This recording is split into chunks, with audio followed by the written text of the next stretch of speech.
Hello friends, स्वागत है आपका एमएलटी की एक और वीडियो में। मेडिकल लैबोरेटरी टेक्नोलॉजी की एक और वीडियो में मैं आपका स्वागत करता हूं। मैं हूं इस टाइम पे सोफिया डायग्नोस्टिक में एसआईडीसी सेंटर के अंदर। आज हम सीखेंगे किस तरीके से जो मेरे पीछे मशीन्स रखी हुई हैं, आप देख सकते हो फुली ऑटोमेटिक एनालाइजर है बायोकेमिस्ट्री का, एक 5 पार्ट आपका सीबीसी सेल काउंटर है। तो ये किस तरीके से बंद की जाती है, हमारे साथ टेक्नीशियन में रेहान जी आज रहेंगे। वो हमें बताएंगे कि किस तरीके से आपकी जो मशीनरीज है उसकी मेंटेनेंस का ध्यान में रखते हुए किस तरीके से हम लोग इस मशीन को शट डाउन करते हैं। तो उम्मीद करता हूँ ये वीडियो आपके लिए इन्फॉर्मेटिव रहेगी और इस वीडियो को लाइक करना और चैनल को सब्सक्राइब करना मत भूलिएगा। तो चलिए शुरू करते हैं। तो जैसा कि मैंने आपको बताया, आज हम समझने वाले हैं मिंडरे की। हमारे पास है यहाँ पे BS240 जो कि अभी स्लीप मोड में है मशीन, मतलब टेस्ट लग चुके हैं, मशीन जो है वो स्लीप मोड में है। तो यहाँ पे हमारे रेहान जी जो टेक्नीशियन में है, स्वागत करता हूँ मैं रेहान जी, आपका बहुत बहुत धन्यवाद हमें यहाँ समय देने के लिए।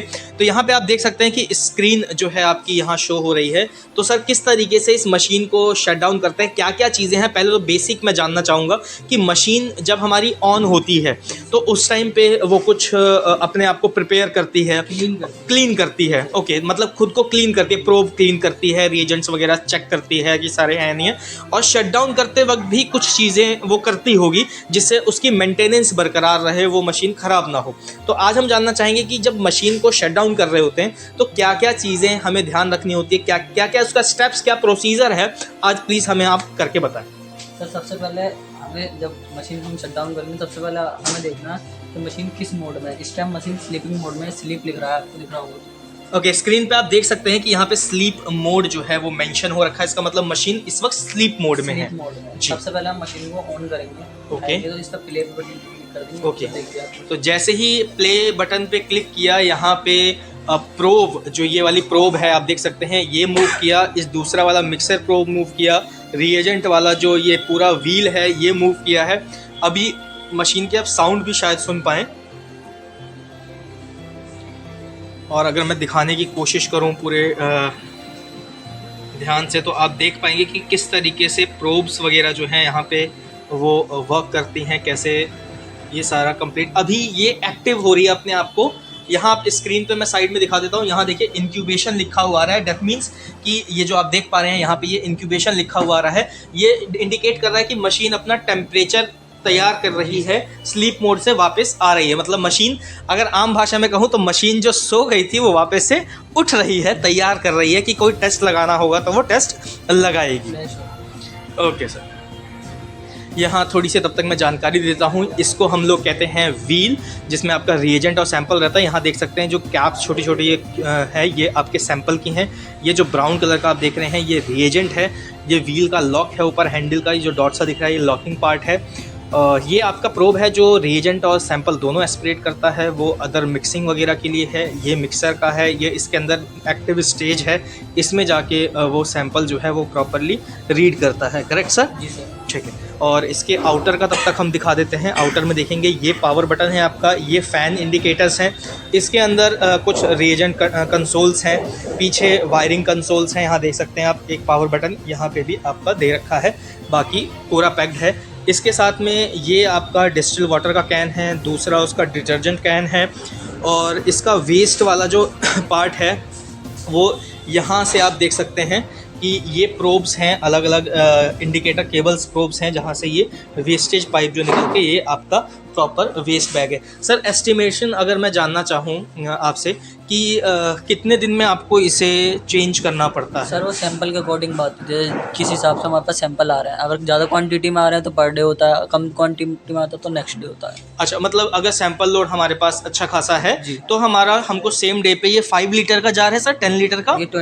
ये 20 लीटर जार है। ओके, तो ये 20 लीटर जो जार है वो अप्रॉक्सीमेटली 1 से 1.5 दिन चल जाता है, आपको फिर डिस्कार्ड करना होता है। इसकी डिस्कार्ड की प्रोसेस हम कभी फिर समझेंगे, क्योंकि इसका भी एक पूरा प्रोसीजर होता है। ये ऐसे नॉर्मल हम सिंक में डिस्कार्ड नहीं करते हैं। बायोमेडिकल वेस्ट का जो प्रोटोकॉल है उसके अकॉर्डिंगली हम इसको डिस्कार्ड करते हैं, तो हम जानेंगे। अभी भी सर मशीन जो है वो इंक्यूबेट कर रही है, अभी रेडी नहीं हुई है? अच्छा, अभी जब तक रेडी नहीं हुई है तब तक हम थोड़ी सी और कुछ जानकारी सर से लेना चाहेंगे। अभी मशीन जो है हमारी वो प्रिपेयर हो रही है। अभी इंक्यूबेशन स्टैंड बाय का प्रोसीजर है वो आ रखा है। स्टैंड बाय का मतलब है यहाँ पे कि मशीन अपने आप को प्रिपेयर करके रोक लेगी कि अब हमें आगे जो प्रोसीजर करना है वो हम देखेंगे। तब तक उससे पहले मैं थोड़ा सा सर मैं आपसे जानना चाहूँगा कि जो हमारी मशीन का स्टैंड बाय टाइम है वो कितनी देर बाद स्लीप मोड में चली जाती है? क्या हम उसको रोक भी सकते हैं जैसे हमारे नॉर्मली मोबाइल या लैपटॉप में होता है कि हम उसका स्लीप मोड रोक लेते हैं, ऑलवेज ओपन करके छोड़ देते हैं, तो उसका क्या प्रॉफिट है, क्या लॉस है, पहले तो वो जानना चाहूँगा। दूसरी चीज़, इसमें अभी जो हम टेस्ट लगा रहे हैं तो कितने नंबर ऑफ टेस्ट हम इसमें रन कर सकते हैं, और क्या ऐसा भी कोई प्रोसीजर होता है कि जैसे सपोज मेरे को सिर्फ लिपिड प्रोफाइल या LFT KFT लगाना है तो मैंने एक प्रोफाइल सेट कर लिया इसमें, प्रोग्रामिंग सिंपल सैंपल रखा, उसमें क्लिक किया और वो सारे टेस्ट लगा के मुझे पैरामीटर दे। तो शुरुआत करते हैं, जानते हैं इस वीडियो के और डिटेल में कि ये मशीन कैसे काम करती है। तब तक वो इंक्यूबेट करके स्टैंड बाय मोड में भी आ जाएगी और कुछ जानकारी हम आपको दे भी पाएंगे। सर सबसे पहले मैं जानना चाहूँगा कि इसमें अभी कितने टेस्ट लग रहे हैं? सर अभी तो इसमें 5 टेस्ट लग रहे हैं। 5 टेस्ट अभी एक्टिवली हम लोग आप लोग यहाँ पे लगा रहे हैं। ठीक है सर। और कौन कौन से टेस्ट हम इसमें, नंबर ऑफ टेस्ट कितने लगा सकते हैं वैसे? नंबर ऑफ टेस्ट सर हम 10 लगा सकते हैं एक टाइम में स्टार्ट करने के बाद। एक टाइम अगर हमने मशीन को स्टार्ट किया है तो 10 टेस्ट जो है हम एक बार में रन कर सकते हैं। अच्छा, मतलब अगर मैं बोलूँ कि मुझे अगर किसी का LFT KFT और लिपिड लगाना है तो वो एक बार में तीनों प्रोफाइल वो रन कर लेगा। सिलेक्ट करना पड़ेगा रीजन, पहले मशीन देखेगी रीजन कितना। ठीक है। फिर हमें इसमें सिलेक्ट करना पड़ेगा कि कौन कौन से टेस्ट हमें लगाने होंगे। जैसे हमें LFT में से खाली HGOT लगानी है तो उन्हें सिलेक्ट करना पड़ेगा। अगर हमें LFT पूरी लगानी है तो LFT पूरी सिलेक्ट करनी है। अच्छा, मतलब ये हो गया कि अगर हमें पूरा पैरामीटर लगाना है तो उस केस में क्या होगा कि आप पूरा पैरामीटर सेलेक्ट करेंगे, और अगर आपको पैरामीटर नहीं लगाना है, सिर्फ और सिर्फ स्पेसिफिक प्रोफाइल टेस्ट का कोई स्पेसिफिक टेस्ट लगाना है, या जैसे आपका SGOT SGPT का सर ने एग्जांपल दिया कि अगर आपको कोई एंजाइमेटिक टेस्ट लगाना है तो आप सिंपल वो सिलेक्ट करके भी लगा सकते हैं।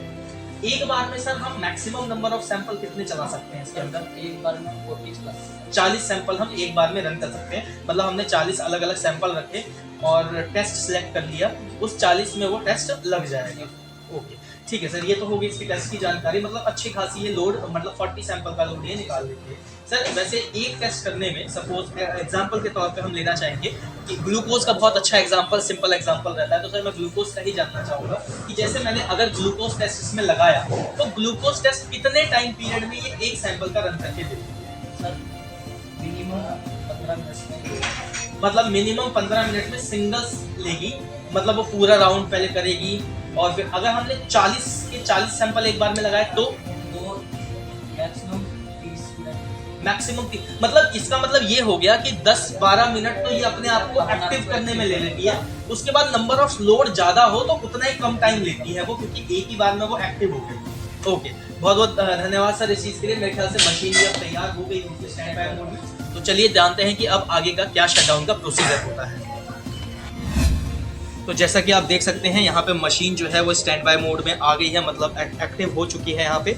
अब प्रोग्रामिंग जो रेहान सर हैं वो करके यहाँ पे बताते जाएंगे किस तरीके से शटडाउन होगा। सर प्लीज़ प्रोसीड करें। सबसे पहले सर हमें ये देखना है हमारे सारे टेस्ट लग चुके हैं। ओके, हमने सबसे पहले आप रिजल्ट में गए। यहाँ मैं थोड़ा सा एक बार और दिखाना चाहूँगा कि सर ने यहाँ पे रिजल्ट में क्लिक किया। आप देख सकते हैं यहाँ रिजल्ट में सर ने क्लिक किया है, और रिजल्ट में क्लिक करते ही यहाँ जितने सर ने आज टेस्ट लगाए थे वो सारे यहाँ पे पैरामीटर्स शो हो गए हैं कि कौन कौन से पैरामीटर का टेस्ट लगा था। यहाँ आप देख सकते हैं सर जो है रिकॉर्ड मेंटेनेंस के लिए कि हमने क्या टेस्ट लगाए वो प्रॉपरली कंप्लीट हुए या नहीं हुए। मैं लेज़र पॉइंट कर रहा हूँ, शायद आप लोग भी लेज़र शायद देख पा रहे हों। तो यहाँ रिज़ल्ट पे सर ने पहले क्लिक किया, उसके बाद फिर यहाँ पे जो हमारे रिज़ल्ट थे उसको सर ने पूरा उसका एक क्लिप लिया, और ये टेस्ट की कंप्लीटेशन है कि कितना कंप्लीट हुआ है टेस्ट, उसका एक डाटा रिकॉर्ड करने के लिए सर ये आपने लिया। जी सर। ओके, ये डाटा रिकॉर्ड करने के लिए लिया कि इन केस अगर कोई रिपोर्ट्स में प्रॉब्लम आती है तो सर के नॉलेज में रहेगा कि हाँ भाई ये रिपोर्ट मशीन का आया था, टाइपिंग वाइपिंग या कुछ भी सोर्स ऑफ एरर में या कोई भी अगर अप एंड डाउन किसी रिपोर्ट में लगता है तो उसके रिकॉर्ड मेंटेनेंस के लिए बेसिकली आपने लिया था। जी सर, आगे प्रोसीड करें प्लीज़। सबसे पहले हम ये सब देखने हैं कि टेस्ट सारे हमारे लग गए। ओके। अगर हमारे सारे टेस्ट लग जाते हैं तो हमें इसे शट डाउन करने के लिए सबसे पहले नीचे कोने में एग्जिट का ऑप्शन आता है। अच्छा, यहाँ पे आप देख सकते हैं ये एग्जिट का एक ऑप्शन आ रहा है। मैं लेजर पॉइंट कर रहा हूँ, शायद आपको दिख रहा होगा। माउस का कर्सर भी सर का है एग्जिट पे। क्लिक करेंगे क्लिक करेंगे जी, ये लॉग ऑफ लॉग ऑफ है, ठीक है सर, शटडाउन है, और शट डाउन है और स्लीप मोड है। मतलब यहाँ पे लॉग ऑफ मोड एक्टिव है, शट डाउन और स्लीप। अगर हमें इसे स्लीप मोड पे भेजना है तो यानी फिर से हमें इसे नॉन एक्टिव मोड पे भेजना है तो स्लीप करके ओके कर देंगे। और अभी हमें इसको करना है शट डाउन सर, तो आगे प्रोसीड करें सर, किस तरीके से होगा? सर स्लीप मोड पे हम जब भेजते हैं, जैसे हमारे पास शाम तक कोई और सैंपल आए, हमें जी। चांस है कि सैंपल आए तो हम दोबारा ऑन ना करें, इसलिए हम स्लीपिंग मोड पे भेजते हैं ताकि मशीन आराम से स्लीपिंग मोड पे चली जाए। और शट डाउन जब हम जब करते हैं, जब हमें उम्मीद नहीं है कि अब रात हो गई है, लैब बढ़ाने बंद हो रही है, तो हम शट डाउन करते हैं, मतलब मशीन बंद करने के लिए। मतलब ये हो गया सर कि हमें पता है कि आगे आने वाले टाइम में हमारे पास अभी सैंपल नहीं आएंगे, तो इलेक्ट्रिसिटी भी सेव हो जाए, रिएजेंट भी ज़्यादा यूटिलाइज ना हो, तो उस केस में हम क्या करते हैं, शट डाउन कर देते हैं। और अगर हमें लगता है कि हमारे सैंपल्स आ सकते हैं, कोई ओपीडीज या आईपीडी या कुछ ऐसा है, तो उस केस में हम मशीन को स्लीप मोड में करते हैं, जिससे इलेक्ट्रिसिटी सेव रहे और रिएजेंट बार बार यूटिलाइज ना हो मशीन ऑन ऑफ करने में। जी sir, okay sir, shut down पर क्लिक करेंगे जी, सिंपल ओके कर देंगे। ओके यहाँ पे आप देख सकते हैं सिस्टम प्रोसेसिंग शटडाउन यहाँ शुरू हो गया है। यहाँ पे कोई मूवमेंट नहीं है, पूरा स्टेगनेंट है ये सारा पार्ट, और यहाँ ये सिस्टम जो है वो प्रॉपरली शटडाउन हो रहा है।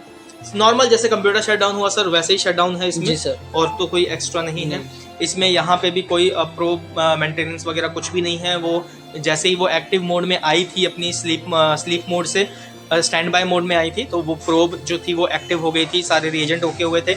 यहाँ आप देख सकते हैं कि ये जो है कंप्यूटर जो सिस्टम है वो ऑफ हो चुका है। अब यहाँ पे हम इसे निकालेंगे। सबसे पहले हमको इसको बिल्कुल स्ट्रेट मोड पर रखना है। ओके, इसका हैंडल आपने पूरा स्ट्रेट रखा है। तो यहाँ सबसे पहले इन्होंने लॉक को ओपन किया, देख सकते हैं किस तरीके से लॉक ओपन हुआ है। और अब यहाँ इसको ये पूरा व्हील जो है इसका वो बाहर निकाल लिया गया है।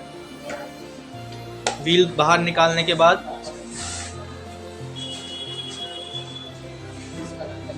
अच्छा ये कैप है इसका, जो कि व्हील डस्ट वगैरह कुछ ना आ जाए इसके अंदर, तो ये इसमें व्हील कैप लगा के, और इसका जो लेड है ये आपका पूरा कवर, ये मशीन बंद हो चुकी है। यहाँ ये पावर स्विच है, पहले इसको ऑफ किया, फिर उसके बाद एक बैक पावर स्विच है, ये पावर प्लग, इसको भी ऑफ किया। अब यहाँ आप देख सकते हैं इसमें जो फैंस वगैरह थे वो भी ऑफ हो चुके हैं। ये अच्छा, इसमें अब मैं दिखाना चाहूँगा, ये आपके जो हैं ये बेसिकली सैंपल्स हैं, और इसके ऊपर ये आपकी जो है रिएजेंट्स हैं। ओके, तो सैंपल को रीकैपिंग करेंगे सर मेरे ख्याल से यहाँ अलग रख के इसको। अच्छा, ये लॉट नंबर सर जो स्कैन कोड लगा रखा है उसके अकॉर्डिंगली ये मशीन ऑटोमेटिकली ले लेती है। इसमें भी लॉट अच्छा, इसके में भी कोड है, मतलब रिएजेंट्स भी मशीन ऑटोमेटिकली रीड करती है और ये सैंपल भी ऑटोमेटिकली रीड करती है। आपको सिर्फ और सिर्फ प्रोग्रामिंग एक्टिव करने की ज़रूरत है। ये कुछ शुगर के सैंपल यहाँ पे देख सकते हैं जो कि फ्लोराइड कैप की है, और कुछ प्लेन सैंपल है। सर आज क्या क्या टेस्ट लगाए हैं आपने इसमें? आज हमने इसमें लगाए हैं LFT, KFT और sugar. LFT, KFT and sugar test आपने इसमें लगाए हैं सर। अच्छा, लिपिड प्रोफाइल भी लगा है सर। अच्छा, अब ये रीकैपिंग का इसमें शेड्यूल चल रहा है। ये हमें सीरियल नंबर से रखने होते हैं, क्योंकि इनके अंदर रेजेंट लगे होते हैं। अगर हम किसी का और ढक्कन किसी और में लगा देते हैं तो मिक्स की वजह से रेजेंट में खराब हो सकता है। तो मतलब रिएजेंट खराब ना हो तो हमें ये ध्यान रखना है कि ये कैपिंग का सीरीज कौन सा है, मतलब ये कैप क्या सीरीज की है, और ये साथ में वो सेम सीरीज कैपिंग चल रही है या नहीं चल रही है। ओके, तो यहाँ पे सर कर रहे हैं रीकैप। तब तक मैं थोड़ा सा एक बार और आपको इसके मशीन के बारे में थोड़ा सा और अपडेट देता हूँ, फिर हम सर के साथ थोड़ी सी बातें करेंगे। यहाँ पे हमने क्या किया, आज समझा कि शटडाउन किस तरीके से किया जाए। नॉर्मल सिस्टम जैसे शटडाउन होता है, हमने गए सिस्टम को, पहले स्लीप मोड में था उसको एक्टिव किया, वो स्टैंड बाय में आया। स्टैंड बाय में आने के बाद रिजल्ट चेक किया। जो टेक्नीशियन है जिन्होंने लगाया था उन्होंने एक बार उसका एक स्नैप ले लिया, फ़ोटो ले लिया, जिससे कुछ भी अगर अपग्रेड करना हो तो वो चेक कर सकते हैं। बाद में भी उनको ध्यान रहेगी मशीन ने क्या रिजल्ट दिया था। उसके बाद एग्जिट में गए। एग्जिट में 3 ऑप्शन आ रहे थे, जिसमें एक शट डाउन का भी ऑप्शन था, एक स्लीप मोड का ऑप्शन था, एक लॉग ऑफ का था। लॉग ऑफ में मतलब प्रोग्राम लॉग ऑफ होगा। शट डाउन में प्रॉपर जैसे सिस्टम शट डाउन होता है उस तरीके से सिस्टम शट डाउन किया। और यहाँ पे सिस्टम शट डाउन होते ही मशीन के अंदर का व्हील जो था, जो अभी वहाँ सर जो है कैपिंग कर रहे हैं रिएजेंट की, उसको बाहर निकाला। रिएजेंट को रिकैप करके अलग रखा है, मतलब जो आपके सैंपल थे उसको रिकैप करके अलग रखा। रिएजेंट अभी रिकैपिंग चल रही है। मशीन को प्रॉपरली पावर जो सप्लाई थी उसको ऑफ किया है। सिस्टम पावर सप्लाई ऑफ हो चुकी है। रिकैपिंग के बाद हम समझेंगे कि अब इसकी, और ये जो अब मेन जो है, अब ये अपना व्हील है बेसिकली जिसके अंदर रिएजेंट पहले से सेट है, अच्छा सर, इसमें एक और जानकारी मैं लेना चाहूँगा। जी सर। इसमें जो नंबरिंग दी हुई है बेसिकली, इसमें मैं देख सकता हूँ कि यहाँ पे 1 2 3 4 5 6 और ये 40 तक की नंबरिंग है। जी सर। तो ये और कुछ नंबर यहाँ भी दिए हुए हैं, हम देख सकते हैं यहाँ पे भी 1 2 3 4 5 6। तो बेसिकली ये जो नंबरिंग है ये तो हो गई रिएजेंट के लिए और ये नंबरिंग हो गई अपनी सैंपल्स के लिए।